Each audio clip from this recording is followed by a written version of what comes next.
Picture this. A CEO from a Japanese company stands in front of a crowd at a university in India speaking about his company's role in advancing cutting edge technology. The students, some of the brightest minds in engineering and computer science, listen intently. Among them are the future employees of his company, young graduates from the Indian Institute of Technology, Hyderabad, who will soon pack their bags and move to Nagoya, Japan to start their careers. This isn't just a story of a CEO pitching a job opportunity, it's a snapshot of a nation undergoing a profound transformation.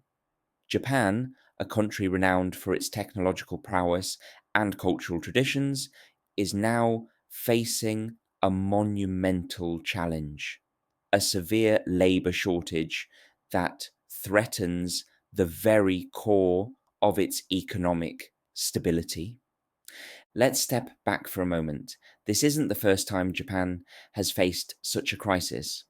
During the post war boom from the 1950s to the 1970s, the country experienced an economic miracle, and rural youth, often referred to as golden eggs, flocked to the cities to power its factories.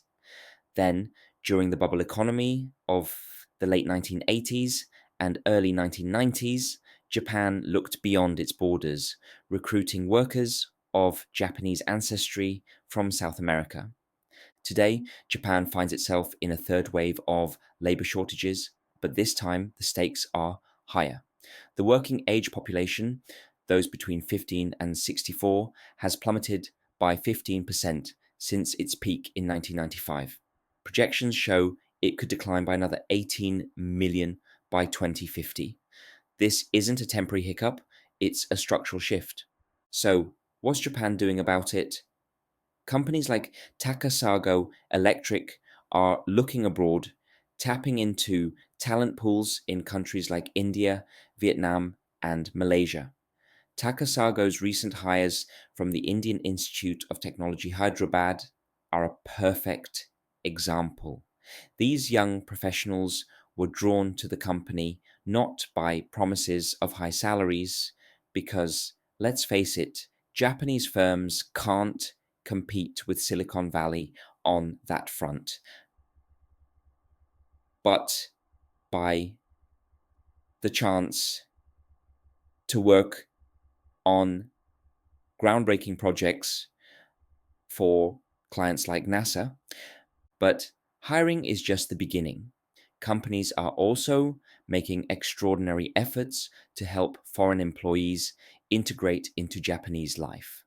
Sumitomo Fudosan Villafontaine, for instance, employs hundreds of Vietnamese trainees to work at its hotels.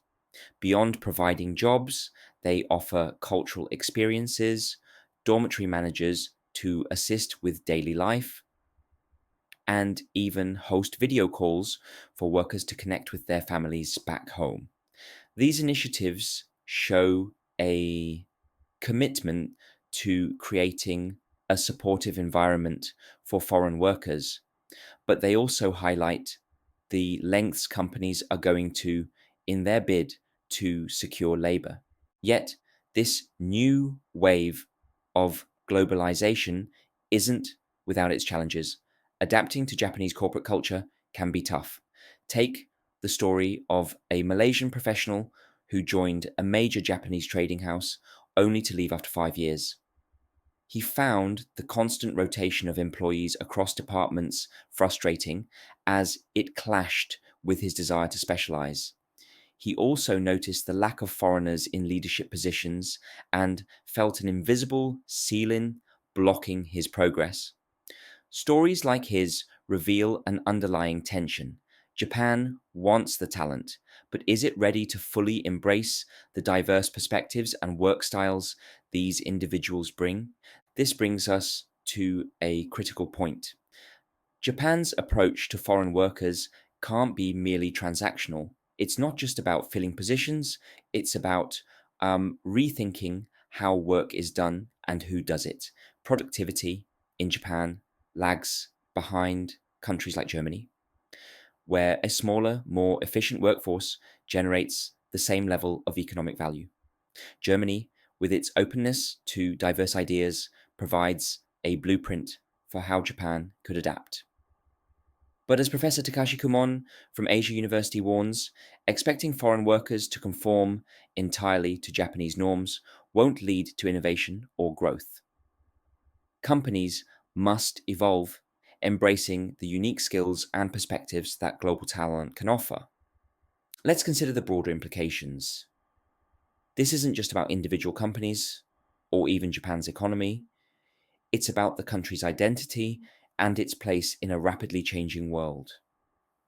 For decades, Japan has been viewed as a largely homogenous society with deeply rooted traditions that shape everything from business practices to daily life. But now, faced with an aging population and shrinking workforce, it must decide, will it cling to old ways or will it open its doors wider and adapt to a more interconnected, globalized world?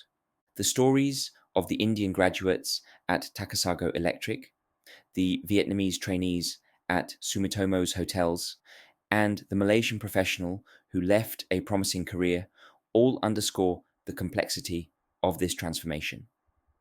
There are no easy answers, but there is one certainty. The path Japan chooses will not only shape its future, but also serve as a case study for other nations grappling with similar challenges. So, as we look to the future, let's keep an eye on Japan. It's not just hiring workers, it's rewriting the narrative of what it means to be a globalized nation. The golden eggs of the past are now the golden talent of today, and their journey is just beginning.